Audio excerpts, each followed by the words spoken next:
Welcome. My name is Mary Fraser, and I'm going to take you through the issue of developing resilience, particularly when thinking about seeking a new job. In this first part, we're going to look at what is resilience, why does it matter, and what are some of the aspects that we need to understand. In the second of this two-part presentation, we'll look at some of the coping strategies. So let's have a look at this issue of resilience. What is resilience? Well, resilience is essentially your ability to bounce back. It's your ability to maintain or indeed regain your mental well-being despite experiencing adversity. You can see there that I've used the image of a battery. So each and every one of us has a store of energy for each day. And as we go through the day, all the things that happen and the stresses and strains and the pressures we work under, that can drain our energy so that we can end up feeling at the end of the day that we're not really got very much energy left. Being able to develop and maintain our resilience protects our battery. It puts up a screen so that the drains on that energy are less and that we feel much more able to cope on an ongoing basis. We need to make a couple of distinctions in terms of terminology from the point of view of the difference between stress and pressure. So stress is that state that you experience when you perceive that the resources that you've got to hand are less than the perception of the demands being placed on you. And when that perception happens, what then can result is that there is the fight or flee response, which is prompted.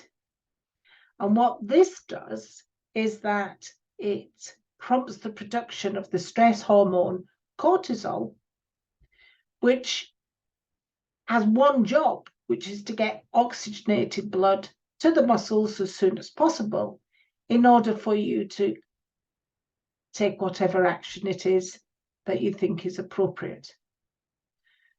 But in doing so, cortisol causes hundreds of thousands of cells to be damaged, and that long-term can lead to some real difficult health problems.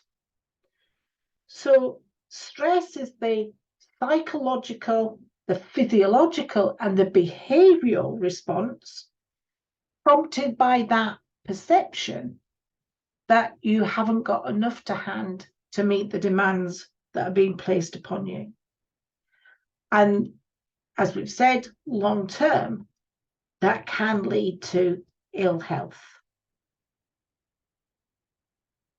So, for example, when you are job seeking, you may feel that you don't have enough information for what they're looking for, or how you may pitch the things that you have to offer. And that can prompt that stress response. And that's something that we need to look at, how we can perhaps reduce that, because as we've said, it can indeed lead to health problems. So how do we know we're stressed and how do we know we're under pressure? Well, the difference between stress and pressure is that pressure is what we feel when we are being given tasks to do. We've got things that we need to be doing, but they're still manageable. So if you look at this diagram, you can see if we have very little pressure, we can't necessarily identify what our priorities are, and we may not feel like doing much. We perhaps procrastinate and we put off things. As pressure mounts, we move into our comfort zone. So the demands being placed on us are equal to the resources that we perceive that we've got to hand. As pressure increases, we begin to think we might not have enough resources to meet those demands. And when we feel that we've not got enough, that's when that stress response is prompted. And at that point, we can find ourselves going from working at a stretch to actually working under strain, and our performance starts to dip and then gets much, much worse in terms of dropping off. We can feel fatigue. Our performance, as we said, drops off. We perhaps even might start to panic, and we can see some of the health issues start to show through. In this part, we may feel pressured, but we can cope. It's when we get to that point, and that point will be different for each and every one of us, that point we're not necessarily able to cope. And you can see there that there's this fantasy line here that we can just keep on absorbing pressure. And we say, don't we? If you want something done, give it to a busy person. Unfortunately, that doesn't always work out, as we've seen. How do we know when we've got poor levels of resilience? Well, we might see some of those behavioral things creeping in. So we might be irritable. We might not necessarily be as patient with the individuals as we might be. We might see some of the physical signs. So if you've got a skin condition, that might be prompted. If you've perhaps developed cold sores, that's often a sign that you've got low levels of resilience. It might be things like feeling lethargic, feeling fatigued. You might feel that you want to withdraw, and you might not feel like going out so much in terms of your social life. These are all signs that things are beginning to get a little bit tricky and your resilience is beginning to ebb. Why is resilience important? Well, fundamentally, this is about us being able to cope, to perform well, to be happy, to be engaged in the workplace, and to feel that we are connected. And that sense of connection can help us maintain our equilibrium, and in the long term can make sure that we feel that we're able not only to cope, but we're able to achieve.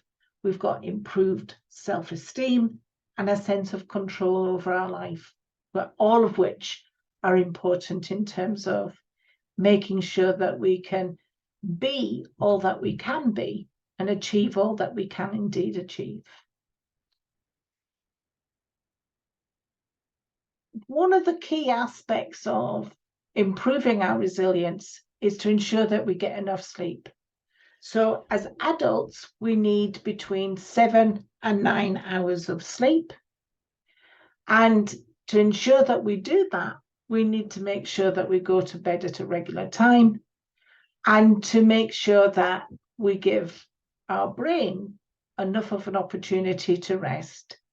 So when we sleep, the emotional side of our brain is resting, and also the brain is in a situation where it is able to heal itself. The body is able to mend all those broken cells that we talked about earlier. So sleep is important, and the quality of sleep is important too. And we'll come back to look at that in a little bit more detail in part 2. In terms of next steps then, think about this presentation. Think about what you want to do. What are your stresses? How do you know that your resilience is low? And obviously watch part 2 of this presentation. And to help prepare for that, suggested that you look at this video with Simon Sinek and this article from the Guardian, which is on the issue of gratitude, and we'll talk more about gratitude in part 2. Thank you very much.